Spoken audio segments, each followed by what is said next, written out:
Hello guys ඔන්න ඉතින් අද මම ගෙනල්ලා තියෙන්නේ මගේ කම්පියුටරේ වැඩ කැලටියක් ගැන. හරි ඉතින් දැන් ඔයගොල්ලන්ට වෙලාවකට වෙනවා කියන්නේ දැන් කම්පියුටරේට වගේ තව ලැප්ටොප් එකකට පාස්වර්ඩ් එකක් දාගන්නවා වගේ නිකන් මතයක් එනනේ.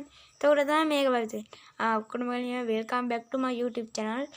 තව එකක් කියන්න තියෙනවා. හරි ඉතින් ඔයගොල්ලෝ මගේ YouTube channel තවම subscribe කරලා නැත්නම් subscribe කරලා bell icon එක ඕල් දාලා තියාගන්න. හරි ඉතින්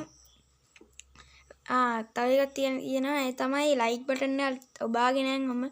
හරි ඉතින් වැඩි කතා නැතුව අපි යන් අපේ වීඩියෝ එකට. හරි ඉතින් දැන් ඔයගොල්ලන්ට පේනවා මෙන්න මේම කම්පියුටර් වින්ඩෝ එකේ මෙන්න මේ යට තියෙනවා type here to search කියලා. අන්න ඒක උඩ එක සැරයක් ක්ලික් කරගන්න. හරි ඉතින් එතකොට අපි ගහ ගන්න ඕනේ දැන් ගහ ගන්න ඕනේ change your password කියලා. change your password කියලා ගහපුවාම මෙන්න මෙතන වටනවා උඩ වටනවා change your password කියලා කී එකකුත් එක්ක. අන්න ඒක උඩ එක සැරයක් ක්ලික් කරගමු. ඉතින් එහෙම ක්ලික් කරගත්තට පස්සේ මෙන්න මෙතන තියෙනවා අපිට මෙනු එකක් හම්බෙනවා.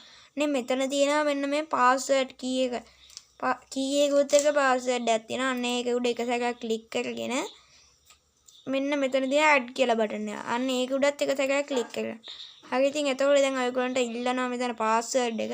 හරි ඉතින් දැන් මම මගේ password එක දෙන්නම්. ඔයගොල්ලන්ට මේකට වඩා අකුරු 8කට වගේ එකක් හොඳයි. මම ඔයගොල්ලන්ට පෙන්වන්න ඕන හින්දා වචන 3ක අකුරු 3ක දාගන්නේ. හරි ඉතින් වැඩි කතාවක් ඕනේ. අපි දැන් මෙන්න මෙහෙම දාගත්තා. එන්න මෙතෙන්ට දැන් ඔන්න මෙහෙම ගා ගන්නවා new password කියලා. අන්න new password එක ඔයගොල්ලන්ට කැමති password එකක් ගහන්න. password එක ගැහුවට පස්සේ එතන යටින් ගන්නවා confirm password කියලා. confirm password කියලා. අන්න ඒක උඩ ඒකෙත් අර උඩ ගහපු එකම ක්ලික් කරගන්න. එතකොට යට තියෙනවා password hint කියලා එකක්.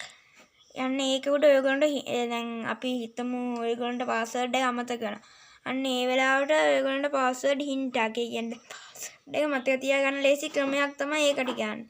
හරි ඉතින් එහෙම දිනුනාට පස්සේ මෙන්න මෙතන තියෙනවා යට තියෙනවා next කියලා බටන් එකක්. අන්න ඒක උඩත් එක සැරයක් ක්ලික් කරගන්න. හරි ඉතින් දැන් එතන තියෙනවා finish කියලා එකක්. අන්න ඒක උඩත් ක්ලික් කරගන්න. දැන් අපිට password එක වැල්ලා තියෙන හරි අපි ඉතින් බලමු දැන් password එක වැල්ලා තියලා password එක වැටලාද කියලා බලමු. මෙතන තියෙනවා start කියලා. යටම මෙනු එක. අන්න ඒක උඩ එක සැරයක් ක්ලික් කරගෙන මෙතන තියෙනවා user හරි නැත්නම් ඔයගොල්ලන්ගේ මොකක්ද ඒ කියන්නේ user account එකේ නම.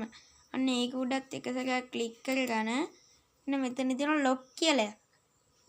මොකක්ද lock එකකුත් එක. අන්න ඒක උඩ එක සැරයක් ක්ලික් කරගන්න. හරි ඉතින් දැන් මෙහෙම back එකේ ලස්සන රූපයක් පෙනෙනවා. අන්න ඒක එක සැරයක් ක්ලික් කරගෙන මෙන්න මෙතන දැන් ඔයගොල්ලෝ දාපු password එක. අන්න එහෙම දැන් ඔයගොල්ලෝ දාපු password එක දාලා enter කියන බටන් එක බන්න. හරි ඉතින් මගේ මෙතන වීඩියෝ එක ඉවරයි.